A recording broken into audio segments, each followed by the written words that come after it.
एक्झामला जाण्याच्या आधी काय काळजी घ्यायची आहे, एक्झाम सेंटरमध्ये काय काळजी घ्यायची आहे, त्याचे मी तुम्हाला शॉर्ट टिप्स आता देणार आहे, बरोबर. पण त्या फॉलो करा, तरच त्याचं काहीतरी बेनिफिट तुम्हाला मिळेल. ओके. सो किती दिवस बाकी आहेत परीक्षेला? आजचा दिवस संपला, बरोबर. या पुस्तकं बंद करा, 5 मिनिटं आपण रिलॅक्स बसूया. आता जो काय अभ्यास केलाय तो किती केलाय आणि जो काही केलाय तो काय करायचं, आपल्याला लिहून यायचा आहे, बरोबर. काय सोडून यायचंय गंगेला, झालं गेलं गंगेला मिळालं असं नाही आहे का? नाही आहे, बरोबर. आता जो काय अभ्यास केला तो काय करायचा आहे, तिथे लिहून यायचा आहे. काही कशाचं टेन्शन नाही, काही नाही, बरोबर. आम्ही 90s मध्ये 92 म्हणजे आम्ही 90s मध्ये, आम्हाला खूप टेन्शन असत आहे काय असेल नक्की पेपरला. आहे कुणाच्या मनामध्ये धाकधूक? असं कोणी आहे की मला भीती वाटते, कसं जाऊ पेपरला, काय करू, आहे का कोणाचं? नाही. पण त्याच्यामध्ये भीती घालवायची असं की आपल्याला कन्सर्न नाही सर, बरोबर. एक्झामला जाण्याच्या आधी काय काळजी घ्यायची आहे, एक्झाम सेंटरमध्ये काय काळजी घ्यायची आहे, त्याचे मी तुम्हाला शॉर्ट टिप्स आता देणार आहे, बरोबर. पण त्या फॉलो करा, तरच त्याचं काहीतरी बेनिफिट तुम्हाला मिळेल. Okay. So essential tips for exam preparation. Okay. आता याच्यामध्ये फर्स्ट एक्झामच्या इन्स्ट्रक्शन. सगळ्यात पहिली महत्वाची गोष्ट, आपला क्लास कितीचा असतो? 3चा. आणि आपण किती वाजता येतो? 2:15, बरोबर ना. क्लास कितीचा असतो आपला? 3 वाजता. आणि आपण येतो किती वाजता? मग पेपरला पण तेच करायचंय का? नाही. पेपरला काय करायचं, पहिलं अराईव्ह ऑन टाइम, म्हणजेच वेळेच्या आधी पोहोचायचंय. हॉल तिकीट वरती पण तुम्हाला टाइम किती दिलाय? 10:30, बरोबर. आता डिस्टन्स तर लांब नाहीये, आपलं गुरुकुलच आहे, बरोबर. पण तिथे पण तुम्हाला 10:30लाच पोहोचायचं. ओके. तिथे किती वाजता पोहोचायचंय? 10:30ला. ज्यांचं लांब आहे त्यांनी लवकर निघायचंय, कारण आपला एरिया ट्रॅफिक कंजेस्टेड आहे. सो निघताना ठाण्यामध्ये आपण राहतो, म्हणजेच काय ट्रॅफिक आहे. ओके. जे गुरुकुल आहेत त्यांना ट्रॅफिक नाही भेटणार, पण जे माजिवडा किंवा सेंट झेवियर्स बाय वॉकिंग जात असाल तर जाऊ शकता, पण लवकर निघायचंय. वॉकिंग जाण्यापेक्षा बाय ऑटो गेलं तर बरं पडेल, कारण काय, तेवढं तुमचं एनर्जी सेव्ह होईल, कळलं. So try to go by auto. Okay. Walking जाऊ नका, कोणीही वॉकिंग जायचं नाही गुरुकुल सोडून. काय तर तुम्ही बोला चला दादाने सांगितलं रिक्षाने जायचं, नाक्यावर रिक्षा पकडायची, गुरुकुलला उतरायचं, बरोबर ना. सो ऑन टाइम पोहोचायचं, हे महत्वाचं लक्षात ठेवा, बरोबर. Then second, carry necessary documents.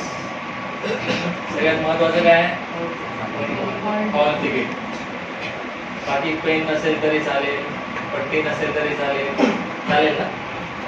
नाही ना. तो पहिला आपला पाऊच रेडी करून ठेवायचा आहे. त्याच्यामध्ये काय काय असेल? पेन्सिल 2, पट्टी 1, लॉंग स्केल आणि शॉर्ट स्केल दोन्ही पण. ओके. 2 पेन, जे यूज केलेले आहेत ते, नवीन घ्यायचे नाहीये. यूज केलेले, करंटली यूज केलेले पेन ठेवायचे आहे. नवीन पेन घेतले असतील तर त्याआधी 2 ते 3 पेज लिहून काढायचे. आता ऐन टायमाला तो पेन बंद पडतो, हे पण लक्षात ठेवा, बरोबर. त्याच्यानंतर पेन्सिल, शार्पनर आणि इरेझर. ओके. ह्या गोष्टी महत्वाच्या. Plus hall ticket. तुमचा जो रायटिंग पॅड आहे तो ट्रान्सपरंट पाहिजे, त्याच्यावरती तो कुठ्याचा नको आहे, ज्याच्यावरती सगळे ॲनिमेशन असतात, तो चालेल का? तो अलाउड नाही आहे. मोबाईल फोन्स अलाउड नाही आहे. वॉच, स्मार्ट वॉच अलाउड नाही आहे, कळलं. ते असतील कोणाकडे तर घालून जायचं नाही आहे. क्लिअर. सो नेसेसरी डॉक्युमेंट्स जे आहेत प्लस मटेरियल ते सगळं घ्यायचं आहे. ते स्टेशनरी अँड मटेरियल हे पण तुम्हाला काय करायचं आहे? कॅरी करायचं सोबत. हे आज रात्रीच बॅगमध्ये तुम्हाला भरून ठेवायचं. ओके. त्याच्यानंतर आहे ड्रेस कोड. आता इथे सगळ्यात मोठा क्वेश्चन मार्क येतो, तर नक्की ड्रेस कोड म्हणजे काय. बरं, आपण कशाला चालूय, पेपर बरोबर, फॅशन शोला चालूय का, नाही. सो इट्स बेटर आपला स्कूलचा युनिफॉर्म आपण घालून जायचा. व्हॉट इज द रिझन माहिती दिस, रिझन काय माहिती आहे तुम्हाला. त्याचे दोन बेनिफिट आहेत. ओके, ते दोन बेनिफिट असे, एक तर आपण कोणत्या शाळेचे आहोत ते आपल्याला सगळ्यांना माहिती पडतं बरोबर. सेकंड बेनिफिट असं आहे की आजच्या पेपरला मी हा ड्रेस घालून गेली, हा मी फॉलो केला, तर दुसऱ्या पेपरला मी काय घालू. बरं, दोन्ही पेपर झाले, तिसऱ्या पेपरला काय घालू. म्हणजे आपल्या दिवसाची सुरुवात कशाने होते, त्याच विचारावर मी आता काय घालू, कोणता ड्रेस घालू बरोबर. मग सुरुवात जर का अशी होत असेल, मग शेवट काय असेल, विचारामध्ये जाईल ना. मग पेपरच्या वेळी काय सगळं बंबल होणार. सो रिलॅक्स माइंड, मला ड्रेसवरती फोकस नाही करायचा बरोबर. कशावरती फोकस करायचं, मला अभ्यासावरती आणि पेपरवरती. सो स्ट्रेट फॉरवर्ड, तुम्ही तुमच्या शाळेचा युनिफॉर्म घालून जायचं आहे प्रत्येक पेपरला. ओके, लास्टचा पेपर जो आहे ना, तुम्ही तुमच्या आवडीचा घालून जा बरोबर. का, कारण आता शेवटचा पेपर आहे, थोडीशी मजा मस्ती झाली पाहिजे, करायची का नाही करायची, शेवटचा पेपर आहे ना बरोबर ना.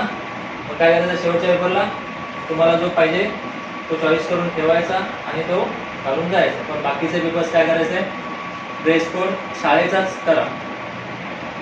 समजलं, दोन बेनिफिट, एक तर कोणत्या शाळेचे आहेत ते, आणि सेकंड काय माहिती पडतं, आपण रिलॅक्स माइंड राहतो.